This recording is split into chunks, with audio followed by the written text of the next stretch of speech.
한동훈 위원장에게 사퇴를 요구했다는 보도 직후 대통령실은 당 비대위원장에 거치는 용산이 관여할 일이 아니라는 입장을 냈습니다. 하지만 한동훈 비대위원장은 사퇴 요구를 받았다는 입장을 공개적으로 밝히면서 대통령실의 해명이 무색하게 됐습니다. 대통령이 국민의힘 리더십을 흔든 건 이미 여러 차례 있었습니다. 윤석열 대통령 취임 2개월 만인 2022년 7월 이준석 당시 국민의힘 대표는 당원권 정지 6개월의 중징계를 맞고 대표직을 상실했습니다. 대통령실은 당 자체 결단이라는 입장이었지만 윤 대통령이 당시 권성동 당대표 직무대행에게 보냈던 텔레그램 메시지는 당무 개입 논란에 불을 붙였습니다.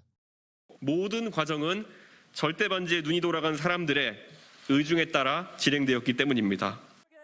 친윤계의 압도적 지원으로 당선된 새 대표도 오래가지 못했습니다. 외양은 서울 강서구청장 보궐선거 참패, 쇄신 명목이었지만 총선 불출마와 당대표직 사퇴를 놓고 대통령실과의 갈등이 있다는 건 암묵적인 사실이었습니다. 당대표의 처신은 당대표가 알아서 결단할 것입니다. 김 대표는 반발했지만 결국 기자회견 한 번 못하고 SNS를 통해 9개월 만에 대표직에서 물러났습니다. 당의 얼굴이 바뀔 때마다 대통령실은 당무와 관계가 없다며 선을 그었지만 총선을 코앞에 두고 이 같은 논란이 부담스런 지금은 당내에서 불만 목소리도 나옵니다. 법조계 출신의 당내 인사는 한 위원장이 사퇴 요구를 받았다고 직접 밝힌 만큼 대통령실 외압의 위법성을 따져볼 수 있다고 밝혔습니다. 민주당도 대통령실의 당무 개입 정황이 명백하다며 비판에 가세했습니다. 대통령의 당무 개입은 정치 중립 위반은 물론 형사처벌도 될 수 있는 중대한 불법 행위입니다. 민주당은 법률 검토를 거쳐 이관섭 비서실장 등에 대해 고발 조치에 나설 계획입니다. MBC 뉴스 이남호입니다. 오후에 예정됐던 경북 의원들의 모임은 취소됐습니다. 한동훈 위원장의 거취를 포함한 이번 사태의 대책을 논의할 것으로 예측됐던 자리였습니다. 법이라의 우리가 고의의 소지가 있으면 안 하는 게 맞죠. 한 위원장이 사퇴를 일축하면서 당장의 파국 가능성은 낮아졌지만 당내에선 김건희 여사의 명품백 의혹은 물론 한 위원장의 공천 개입 논란 등을 놓고 의견들이 엇갈렸습니다. 한 중진 의원은 한동훈은 개인 이탈에 책임을 지라고 했고 몇몇 의원들도 대통령이 마음에 안 들면 비대위원장이 나가야 된다. 여당 스스로 레임덕을 만들려 하느냐고 한 위원장 비판에 가세했습니다. 친윤석열계 핵심 이철규 의원은 공개적으로 엄호에 나섰습니다. 몰래 카메라를 가지고 들어가서 불순한 목적으로 이 공작을 하려다가 실패한 거다. 피해자에게 사과하라고 한다는 것은 저는 개인적으로 생각이 다릅니다. 반면 일부 의원들은 한 위원장 비판 기사를 의원들 단체방에서 공유하는 등 노골적인 한동훈 흔들기에 경계감을 드러냈습니다. 자꾸 언론을 이렇게 한쪽으로 유도해 가는 방식은 당을 위해서도 바람직하지 않고 한동훈 체제로 총선을 치러야 한다는 주장도 이어졌습니다. 김건희 여사와 이렇게 손잡고 국민 앞에 나가서 가장 큰 책임은 대통령인 또 남편인 저한테 있습니다라고 국민들한테 대통령의 용서를 저는 빌면 어떨까. 김 여사의 사과를 주장해왔던 김경률 비대위원은 일부 발언이 거칠었다며 한 발 물러섰습니다. 다시 한번 이 자리에서 죄송하다는 말씀을 올립니다. 제 거친 언행이 여러모로 불편함을 드린 적이 있었습니다. 김 의원은 다만 김 여사의 사과 필요성에는 거칠게 보면 변한 게 없다며 기존 입장을 고수했습니다.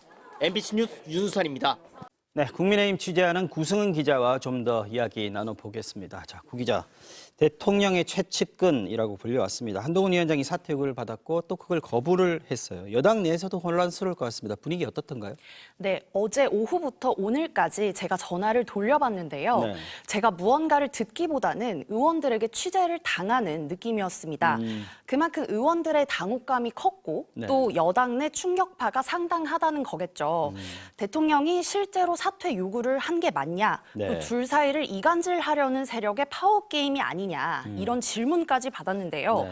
제 생각은 어떤지 또 다른 의원들은 뭐라고 하는지를 저한테 물었습니다. 그러니까 자기는 모른다. 기자들 사이에서 뭐라고 하느냐, 의원들 사이에서 뭐라고 하느냐를 거꾸로 물어봤다는 얘기네요. 그렇죠. 네. 근데 이렇듯 긴장감이 돌던 당내 분위기는 일단은 한 위원장이 오늘 출근길에서도 네. 할 일을 하겠다, 사퇴는 없다는 입장을 냈죠. 그러면서 조금 차분해졌고요.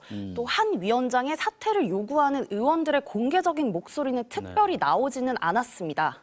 전에 이준석 전 대표 같은 경우에는 흔들 때 상당히 일사불란하게 당이 움직였어요. 초선 의원들이 연판장도 돌리고 했었는데 일단 이번에는 그런 공개적인 움직임은 별로 보이지 않는다 이렇게 봐야겠네요. 네, 앞서 리포트에서 보셨듯이 경북 지역 의원들의 모임이 취소된 것도 그런 맥락인데요. 네. 근데 지금은 주목될 만한 행동은 하지 말자 이런 게 공통적인 분위기 같습니다. 네네. 충격파에 비해서 이렇게 반응들을 자제하는 건 지금이 총선을 앞두고 있는 상황이기 때문입니다. 그래서 의원들은 절박하고 그래서 또 조심스럽습니다. 네. 또 한동훈 위원장의 얼굴로 선거를 치러야 한다. 또 다른 대안은 없다. 이런데 당내 공감대가 큰 것도 사실입니다. 더욱이 공천 작업이 시작된 마당에 결국 공천권을 쥐고 있는 쪽에 당내 여론의 무게가 기울 수밖에 없겠죠. 네. 다만 출마 지역구나 또 대통령의 친분에 따라서 좀 차이도 감지가 되는데요. 일부 친윤계 의원들은 한 위원장이 자기 정치한다, 대통령과 싸우는 거냐, 네. 싸우려는 거냐 이런 비공개로 불만을 드러내기도 했습니다. 네. 또 영남권 의원들의 경우 용산에서 명확한 메시지 전달이 없어서 쉽사리 움직이지 못하고 있다는 해석도 있습니다. 네. 이런 가운데 이준석 개혁신당 대표는 이른바 기획된 갈등, 약속 대련이 아니냐 이런 가능성을 제기했습니다. 네, 그 얘기 나왔죠. 네, 한동훈 위원장을 이른바 아바타 논란을 넘어서 여권의 차세대 주류로 부각시킨다 이런 주장인데 뭐 아직 그거에 대해서 명확한 근거를 찾기는 어렵습니다. 그렇습니다. 자, 일단 어쨌든 한동훈 위원장이 사퇴 요구를 거절하지 않았습니까? 그러면 이제 공이 대통령실로 넘어가게 된 건데 일단 오늘 용산 쪽 반응 아직 특별하게 나온 건 없는 것 같은데요.